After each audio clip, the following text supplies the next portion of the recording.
Hello everybody, Sean here, and we're looking at the lead up to the second boss and then the second boss himself in the Crystal Tower. And what you're going to notice when you come to this side of the map, so after you beat the first boss, you warp back, go to the main chamber, and then take a right instead of a left. This will get you to this area. What you will notice right away is that there's three paths, so this works out perfectly. You got three parties. Party A goes left, Party B down the middle, Party C to the right. Next thing you're going to see is these three colored pads, and you're going to see the enemies, the Atomos. They're also going to have three colored rings. What you have to do is have 4 of your party members at all times stand on the colored pad. When they do, it will glow, and the ring around Atomos will disappear, allowing you to hit it. So basically, your 2 healers should always be on the pad.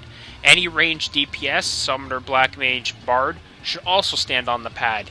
If that number does not equal 4, then you will either have to have a tank also stand on the pad, or a melee DPS will have to stand on the pad. Although melee DPS is not ideal, so definitely would prefer a tank to be on the pad, not a melee DPS. The point is, it has to be 4. Whatever combination gets you there, it has to be 4. And it has to be 4 at all times. If you step off the pad, it will stop glowing, and the ring will reappear. The key here is that it will not be a ring around your Atomos. You'll notice that our Atomos is blue, but the pad is purple. So actually it will go to whoever's to your right. Or in the case of 3, it'll reset back to 1. So number 1's pad controls number 2's Atomos. Number 2's pad controls 3's Atomos, and number 3 controls 1. So it's very important that you stay on your pad, because you're actually going to hinder another party, not your own. You'll also notice during the fight, ads will spawn. So if you have one tank on the pad at the back, then the second tank should be coming up to the Atomos, grabbing the ads and pulling them away towards the pad in the back. This will allow any DPS that are back there to do some damage, any melees, any other tanks. Basically, one tank should be on the pad at all times. The second should be pulling the ads towards the pad in the back so that they can be killed. Atomos himself has no attack, so he could just be DPS down at whatever pace is necessary. It's not a big race. If the allies that are in the back are having any difficulties, you should switch over and help them kill the ads and then come back to Atomos. There's no DPS check here. It's just kind of just take it slow and steady. Definitely ads prioritize over Atomos. So again, if you notice your group is having a little bit of trouble killing their ads quickly, especially the Dira, because they can launch some pretty devastating attacks, then go back, help them, and then you can go back to Atomos. The other thing to remember is once your Atomos is dead, that doesn't mean you can leave the pad. You can see my group actually jumped off a little too soon. You have to stay on that pad till the other Atomos is dead, because again, your pad controls the Atomos to your right. So you definitely have to stay on that pad, even if yours goes down. So after you kill that mini boss, again, he's not very difficult. Just slow and steady is going to win that race. You're going to come up here and you're going to see Thanatos, the second boss of Crystal Tower, and he has 3 friends around the outside of the arena.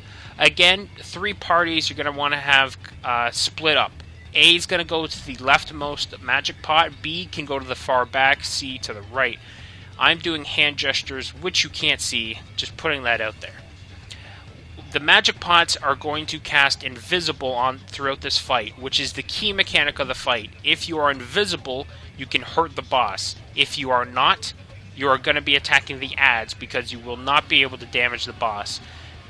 The magic pots, however, are going to be constantly getting aggro from ghosts that spawn. You have to, right there, perfect timing, Sandmans. You have to kill these ghosts, as the magic pots don't have a ton of health. They can take some hits, but they don't have a ton of health. So what you can actually do to aid this is your white mages, you just saw it go off. Your white mages can cast Stone Skin on the magic pot. It's very useful. It will absorb 3 or 4 hits before it wears off. And if they just keep spamming Stone Skin, you won't have much of a problem. So you should always at least try to good grammar. You should try to have a white mage at all times, or a scholar for that matter, at all times by your pot so that it can be healed. Again, try to assign the pots left to A, B in the far back, C to the right. That way, you always have a white mage or a healer of some sort able to come over, heal that pot in a jam. Again, the whole mechanic of this fight is if you're invisible, you're on the boss. If you are visible, you're on ad. So right now you can see I'm currently visible, but a line is attached to me. That means I'm about to get cloaked up. Unfortunately, I got hit by terror, so I have to stand still because I'm terrorized. Once you are invisible, you can just jump on the boss. Whatever tank is currently invisible can go tank him for that period of time, or in some cases, as you can actually see right here, this other tank is still just tanking him. He's not letting, any other tank grab hate, which is fine. This is totally doable, but that one tank isn't really going to be doing anything in the damage category. He's just kind of holding hate in one position, so that's fine. You don't really need a bunch of tanks running around grabbing aggro. The only the ghosts will automatically go to the magic pots. They have no choice in the matter. The nemesis will float around, so they kind of do need to be grabbed by a tank. When it comes to priorities in this fight, ghosts above everything, because the ghosts will make a beeline for the pots. If the pots die, that's one less pot casting invisible, so that means you're actually going to have a harder time killing the boss. If all the pots die before the boss does, that's basically a wipe. You're just going to have to kill your group's going to have to die, because without invisible you can't win the fight. So ghosts above everything, then the nemesis should die, and then the Thanatos, the final boss. If you have limit breaks, feel free to burn them on Thanatos, as they will get reset after this anyways. And if you are invisible and you notice things going badly, you can still attack everything else.